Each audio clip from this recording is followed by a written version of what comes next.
Hi, and welcome to the Business Spotlight series. I'm Martin Bailey, and joining me today is Nathan Lomax, Director and Co-Founder of Quickfire Digital Limited.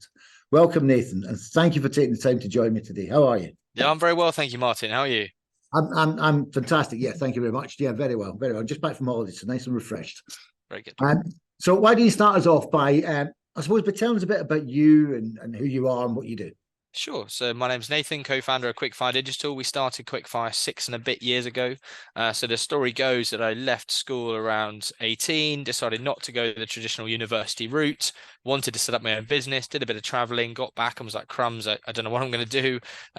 Build a website for a family friend, £400, I'll never forget it. And then it kind of just snowballed and built, and they told someone that told someone that told someone that told someone, and before we knew it, we were doing more and more. And then we built a team in India and had 6 or 7 people out there. I was 18, 19 at the time. Got to about 21, 22, and I had the most amazing life, Martin. I was traveling the world, eating in amazing restaurants, what I thought was success in inverted commas. And then I realized actually that this wasn't what I'd always dreamt of. And the business wasn't a business, it was a lifestyle, and it was solely reliant on me. And I couldn't step away. And every time I went on holiday, the whole thing stopped, and I couldn't earn revenue while I slept and all those good things. And so in 2017, I took the decision to merge with 2 others, Fred, who looks after more client strategy, e-commerce strategy nowadays, and Martin, systems, process, finance, all the areas I kind of was a little bit weaker at. I just wanted to do sales and new biz and kind of growth of our people and of clients day in, day out. That's the bit I really love. And I've always kind of learned that you have to do what you enjoy. And so I looked to create a situation where I could do that. And that was merging with 2 others. And they always say, if you want to go fast, go alone. And if you want to go far, go together. And I really hold on to that analogy as that's exactly what we've done. And 6 years in, a couple of £1 million turnover, there's 26 people. It's going from strength to strength. We just opened up an office in Dubai, just had the paperwork through. So now we operate out of Dubai and here in the UK. Spent a lot of my life in London, incredibly supportive family behind me, and now looking for what's next. And I guess that's the biggest challenge at the moment is, well, we've got this far and it's all very exciting and hugely humbling. That never goes away. You're always thinking, well, that's great. Quick pat on the back, right? How do we now get to 3 mil or 5 mil or 10 mil? Or how do we get to 30 people, 40 people, 50 people? Or how do we win client A, B, and C? There's always that fire to go after the next thing and very little time to recognize just how far you've come. Yeah. So it's interesting. So you've kind of touched on one, a question I wanted to ask you, which is, if you go back all the way back to you were 19, before you had that epiphany moment of lifestyle and not a business as such. What would you do differently? Now everything you know now, what would you do differently? I would have gone harder earlier. And what I mean by that is the best thing we ever did was niched. We originally worked across 3 platforms. So when Quickfire started, we were doing Google ads and we were doing social media ads and we were doing website development and you name it, we would do it. As soon as we focused on something which was web development and later became just Shopify development, that's where we really started to see the growth. Now, that is so hard to do when you're starting out and you're thinking, I've got to put all my eggs in this basket and what happens if, and actually I've just had a massive inquiry for 10 grand and blimey, that's going to be a whole month's wages. And suddenly I'm saying no to it. And that seems really bold. So we did transition to that, but I would have done it far earlier and got in the Shopify game far sooner. And since we have, that's really propelled our growth. Is there anything in particular that would have helped you, any information you'd had, if you had at that time, to help you made that decision? I think just speaking to other people that had done it really gave me the comfort to know it was possible. So I read it a bit in textbooks and online, and the odd business coach would say, oh, you should really think about niching. And it's like, yeah, that's good. You don't pay the bills here. You're not the one having to keep the lights on, and that's hugely stressful. And so actually the comfort to know that actually someone that's been in my shoes, that's trodden exactly the same path, did do it and this was the result. Oh, but it wasn't a one-off because the person that was also been in my shoes and trod that path also did it and had the results, and 5, 6, 7, 10, 15, 20 agencies have done it.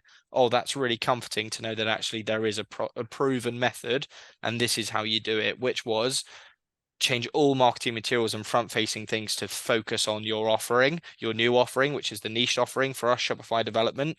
You still naturally get inbound inquiries for the older stuff. Take it on if you need to support revenue, but be mindful that retainers and ongoing relationships probably won't materialize from that piece of work. And then over time, you will see that your pipeline transitions from what was very blended across all the services to suddenly 80-90% Shopify. Now I'd say it's 98% Shopify. And the odd thing comes in and we might look at it now and then and have a look at the business and say, you know what, this month we don't need to do that. I think the other learning was about going into retained revenue earlier, and we should have done that far sooner. So we had a very roller coaster revenue line that was, oh, amazing month, poor month, amazing month, poor month, etc. Soon as we brought in that baseline of revenue, retained revenue, that just gave us that comfort blanket to know, you know what, we're now doing 70, 75, 80, 85,000 a month retained revenue. We've done 1 million revenue before you've got out of bed. And that's all banked ready for the year. And now you're into projects, etc. So that to me is another really important step and something I wish we'd done earlier, because also it compounds, right? So every quarter you finish another lot of projects, you bump another lot of revenue retainer revenue on, and suddenly you're going, yeah, another 15, 20 grand every quarter. Well, blimey, if we'd done that back in 2017, how different the agency might be now. But I do think you have to sometimes learn these the hard way, and then it certainly sticks a bit better. Yeah, well, predictable cash flow is absolutely essential to businesses, and sales, especially when it's a service-led business like yourself. That predictable cash flow is, you can't survive without it, because you're right, the peaks and troughs are just, well, never mind your stress levels and anxiety. It plays havoc for you as an individual, because you're like, well, are we going to get through next month? What's going to happen? It's just too much uncertainty. So you obviously grown quite quickly over the last 6 years. I think you mentioned 26 employees, and for a lot of business owners, becoming an employer is a huge thing. So I suppose since you began in your business, what's been your biggest learnings or biggest challenges around becoming an employer? I laugh as the first thing I did is hire friends, and there's an old saying about don't hire friends, and I learned that one pretty quickly. I think in all seriousness, I'd say it's very hard. I think when we were 5 or 6 people, everyone was your friend, and you would be the last one in the pub and everything else, and you would just really it'd be like a group of mates. And I think as you scale, that's impossible to keep that, and it's now about empowering others. And now we're at the stage where you need to build a leadership team, and you need to push other people to the front. And looking at my own personality type, which is kind of like to be on stage, I like to be speaking, I like to be talking, etc. I find it very hard that we had a company presentation last week, and I'm trying to get myself to just shut up. I'm like, it's not for me to say it. Like, get someone else to say that bit. But I'm like, oh, and this and this and this and this and this, and I'm trying to get everyone hyped and excited, etc. But I'm like, just imagine if the person that's responsible for that said that bit, etc.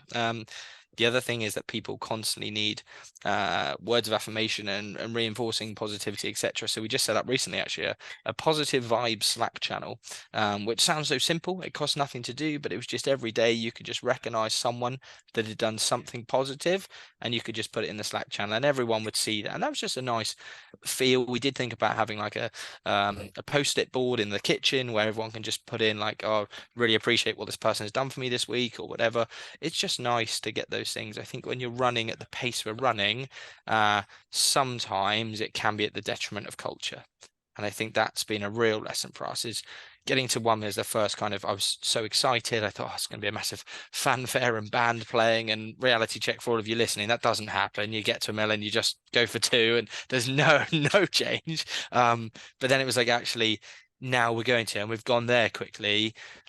It's really important that we don't lose sight of the culture, etc., etc. So investing in good people, investing in people from other agencies that have been there, seen it, done it, that can bring some of that DNA across, re-establishing the core values of the agency, understanding what makes us tick and how we want to, the environment we want to have, and actually the flexi working, the policies that we roll out, everything. You have all these processes and systems, they get you so far, and then you have to rip them up and start again. And that's what we found recently, is what got us here is not going to get us to there. And therefore, we need to rethink how we do this or do that, or we want to attract top talent. And actually, we need to be more inclusive of people further afield and how we're going to look after remote workers, etc., etc. A great title to a great book you just quoted there. What got us here won't get us there. Yeah, yeah, absolutely. But it's interesting. I mean, how have you, I suppose, how do your team or your employees know what the culture is within your business? How have you established that?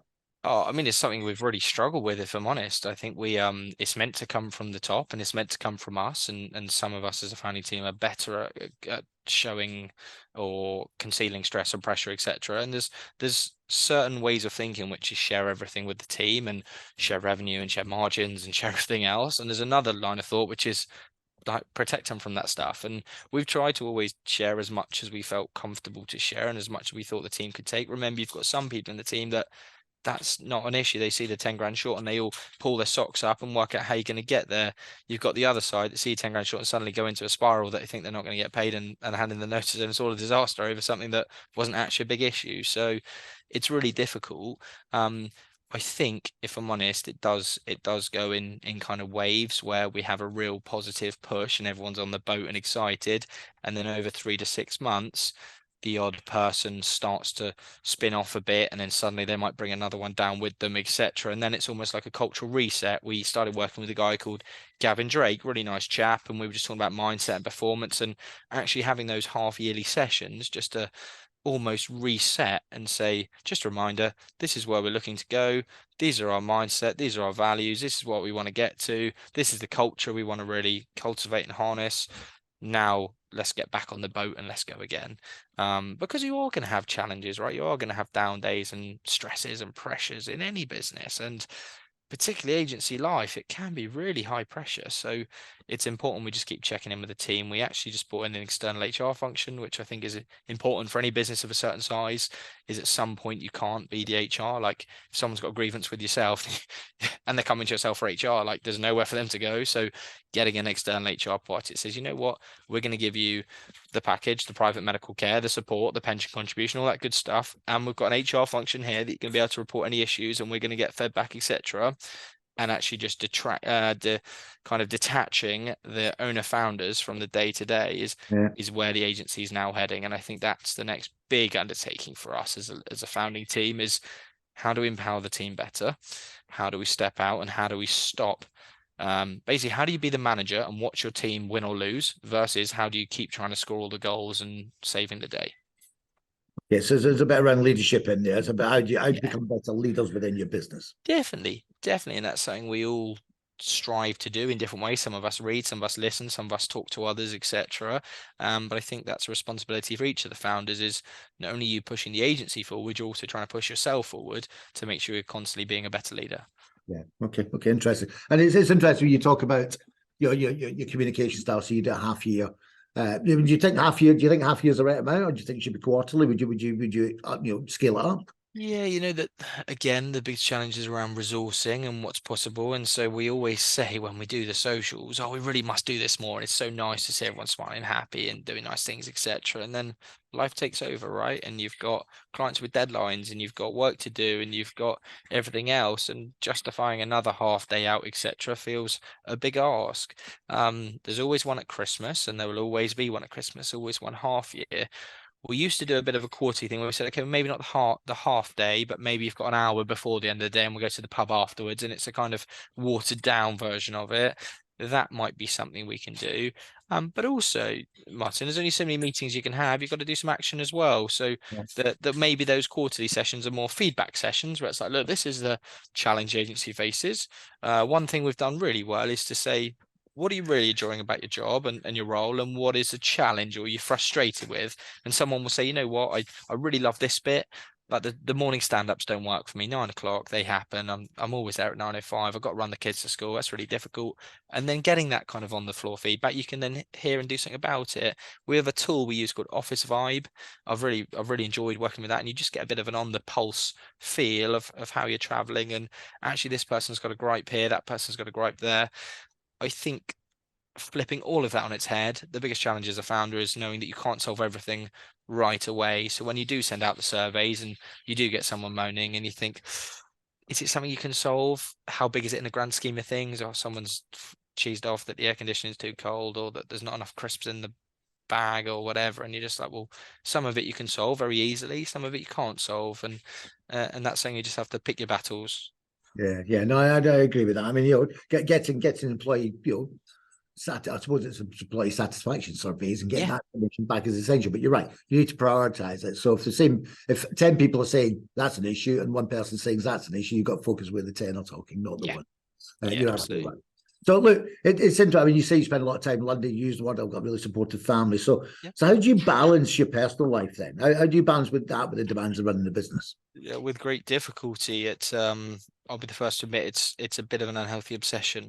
And that's something I've started to read bits about. I talked in a recent LinkedIn post about this kind of sprint mentality where I'll sprint for 6 or 8 weeks and then I'll take a week out where I'll go on holiday or whatever. But that's fine. But if my partner at the moment is having a lovely time working for someone else, and that's great, but she's got X amount of holiday a year, right? So just because you can do that doesn't mean your partner can do that. I don't really want to go on holiday by myself, etc. So then you think, well, is that sustainable? You know what? This weekend, for example, the weekend comes. I'm excited for the weekend. We're seeing friends, we're doing nice things, but I'm also thinking, you know what? I'd really like to do that bit of work there. And if I was like, oh, I can wait till Monday, and maybe it can in their eyes, but if I enjoy it, I don't necessarily want it to wait till Monday. And so I got the laptop on Friday, I get the laptop on Saturday morning before the wedding, and all these kind of things. It's just an obsession that I'm getting better at switching off from. But I do attribute that to part of the reason we're growing so fast, Martin, is because there is this relentless pursuit for more. And I think if we didn't have that, we would become another Me Too agency and bumble along, and that's absolutely fine. And there's no problem with that. But at the same time, I do believe that this pace of growth is directly related to the relentless pursuit for more. And, yeah, it's interesting. I mean, I think you can have your relentless pursuit for more, but does it need to be an absolute 7 day a week or an obsession? I suppose that's the key. I suppose the factor here is about how clear is your plan, and how clear are you on what that business looks like when you finish building it. Yeah, and that's the thing I think we again have been guilty of is sometimes you lose sight of that final destination and you get so engrossed in the here and now that you forget actually the whole point of building this is to step aside from it and to sell it or to get a team in, etc. Yet what you've just done at the weekend is involve yourself so heavily you've almost ingrained yourself and you can't get out of it. But then you're the first person moaning that, oh, it's I've got to work all hours of the day, etc. So you kind of I think the big thing, if I'm honest, is working when you want to work and having the choice or freedom to say, you know what, if I want to work at the weekend, I'm going to. And if I don't want to, I'm not going to. So I don't have to, but if I want to, I will. And I think that is where we need to get to, is where everything you're doing, you have the choice or freedom to do whichever route you want to do. Yeah, I think you're right. And I think it's a choice of freedom to be able to do what you want when you want to do it with the people you want to do it with. So if Yeah. you maybe work at the weekend, but you and your partner can go do something on a Tuesday if she's got time off or can get an afternoon off or whatever. So you can take Yeah. that time back. So it's about that balance between the whole picture, essentially. Yeah, and I think the other thing, and just on that, is just about being comfortable in your own company, and that's another big thing because you spending a lot of time in London, traveling a lot, staying in hotels a lot, etc. Well, when you get back at 9, 10 a night, well, then what? We load up the laptop and you do a few more hours of work. Well, that's probably not the healthiest thing, but what else do you do? Just like read a book, watch telly. Like, if you're not comfortable in your own company, then you end up just filling it with work and filling it with stuff. And yet, yeah, again, you're the first to say, "Oh, my diary's back to back, etc." Well, the only person that filled the diary is yourself. Yeah, so you've got to just have a bit more self-discipline, and that's something I need to learn. Is actually I look at the diary and go, oh, "God, it's a busy day today." Well, that only happened for one reason. I could have time blocked. I could have blocked stuff out. I could have said no more, but I didn't. So therefore, I must kind of enjoy it to have said yes in the first place. Or you just don't like saying no. No, exactly right. Or I'm not good enough to say no, which is another challenge. Yeah. Okay, so look, the final question for me, and this has been great stuff, Nathan. The final question to me is, and you've touched on this a little bit, but what do you attribute your growth to? I know you said it's a constant pursuit for more, but there must be more to it than that. Yeah, we built an advisory board far earlier than many would have, and I'd encourage anyone to get a non-exec chair, a CFO, an NED, just anything that can someone that's been there, seen it, done it, that can help you cut some of those corners is so, so important. So we're very lucky that we got those people early. We had a range of consultant from Action Coach and elsewhere, and just different people that could bring different perspectives and fresh ideas. Um, I think what we found is that as we went through, the type of coaching and support we needed was different at different stages. So imagine going through a pandemic, leading a business was very different to where we are now, was very different to where we were when we first started. A few other things I would attribute growth to. I talked before about that support network, but you can't underplay the fact that if you've got a stable environment outside of work, it allows you to tackle some of these challenges head on. Whereas Yeah. if you've got all sorts of other stuff going on outside, that becomes very, very difficult. I think the other thing is the other two founders. I often am fortunate enough to do these things and talk to people, etc. And we probably don't give enough credit. It's me that's the front person. It's me that takes a lot of the awards and the prestige, etc. But actually, I'm only able to do that because of the groundwork and legwork the other two are putting in to make sure the ship is steady. Yeah, so then we can travel at the speed we're traveling. So yeah, I'd say they're the three things. If you can, and if you're setting up a business, and if you're thinking I'm struggling a bit, I would really recommend getting some coaching or support, building a team around you, whether that be a leadership team, whether that be some kind of share ownership, whatever it is. Rather have a slice of a pie than a whole slice of nothing, right? So let's just think about actually maybe it's worth getting someone to come on the journey with you. Yeah, and absolutely right. I think one of the key things you said there is about making sure that your personal life is stable is really, really important, because you're right. It can become such a distraction that it takes you away from what's important in terms of within your business. So yeah, Yeah. some great words of advice there. Nathan, it's been absolutely fantastic talking to you today. I think we've got so many gold nuggets in there that people are going to, they're going to be grabbing at them left, right, and centre. So it's been fantastic. So thank you very much indeed. Really, really enjoyed it. That's all. Thanks for having me. You're more than welcome. It's been our pleasure. And I look forward to speaking to you again soon. Sounds good. Take care. Cheers.